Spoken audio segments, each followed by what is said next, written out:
Bismillah, alhamdulillah, wassalatu wassalamu ala rasulillah. Patepang deui dinten ieu dinten Sabtu tanggal 13 September 2025 tina suratul Hijr ayat ke-78. A'udzu billahi minasyaitonir rajim. Bismillahirrahmanirrahim. Wa in kana jeung geus bukti waktos harita ashabul aikati nyaeta penduduk Aikah. Saha ari penduduk Aikah teh nyaeta kaumna Nabi Syuaib, di mana eta teh lemur Aikah teh antara Al-Hijaz sareng Laut Merah sareng Palestina. Eta teh Aikah teh asa kata tina rimbun, hartina tangkal anu lebat anu pinuh kudahan. Eta kaum Aikah teh lazolimina nyata eta jama-jama dolim, sok jahat, sok nipu daya, sok ngulangan takaran jeung teu percaya ka utusan Allah Subhanahu wa taala. Saterasna fantaqomna mangka dibinasakeun ku kami minhum eta ti kaum Aikah. Wa innahuma jeung duanana huma teh dua nyaeta kaum Aikah jeung kaum Lut anu aya di Sodom Surya labi imamim mubin eta teh jelas aya di jalan mubinin anu nyata. Jadi duanana ge negeri eta teh liliwateun jama-jama sisi jalan atawa perbatasan anu eces katingali ti saban negeri. Jadi duit ka ayeuna digedamelkeun prasasti atawa sejarah terjadi berapa heula. Saterusna walaqad jeung sanyana kazzaba geus ngabohongkeun ka para rasul saha ashabul hijri. Ashabul hijr teh eta teh kota leutik antara Madinah jeung Tabuk anu ayeuna mah letakna di Arab Saudi.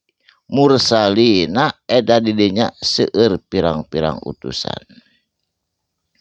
Wa atainahum jeung dipaparinkeun didatangkeun hum ku kami kamaranehanana ka ashabul hijri di kota Hijr eta teh kaumna Nabi Soleh anu ayeuna mah bade didamel kota wisata margi di dinya seueur peninggalan-peninggalan kaum soleh.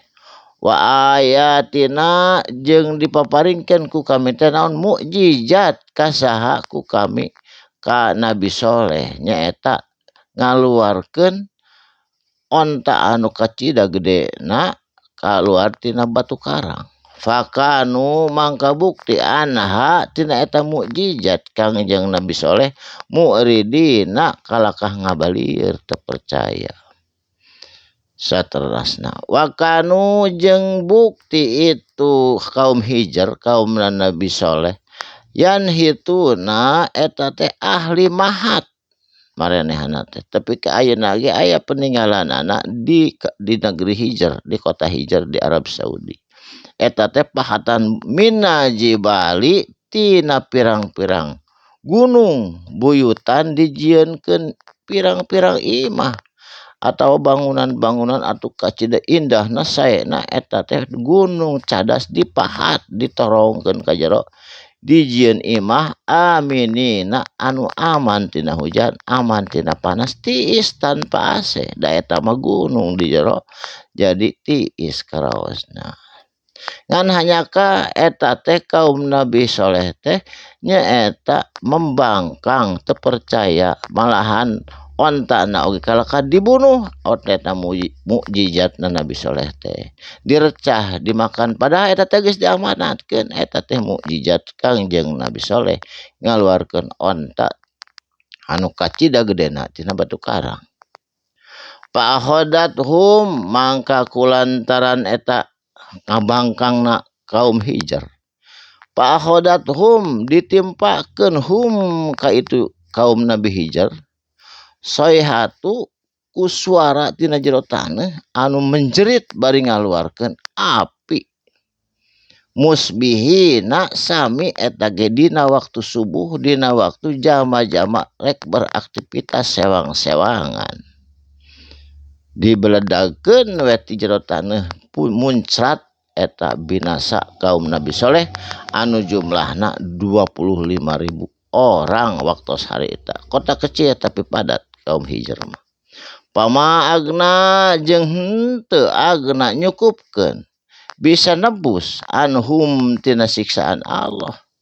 Maka naon perkara kanu anu bukti yaksibuna kumanehanana dipigawe dikasab.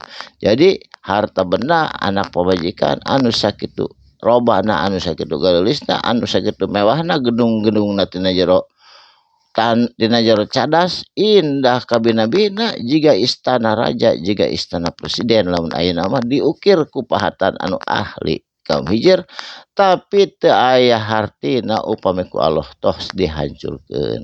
Maka ayeuna bade didamel kota wisata ku Raja Salman kanggo nu darongkap para wisatawan di luar nyaksikeun kejadianana kaum Su'aib anu pandai mahat. Tapi da eta teh dina keterangan mah tidak boleh masuk kepada rumah yang dolim kecuali dengan tangisan dan penyesalan. Jadi tekengeng umat muslimah ngahaja-haja piknik kaditu bari bubungahan kedah nage bari nangis dan penyesalan.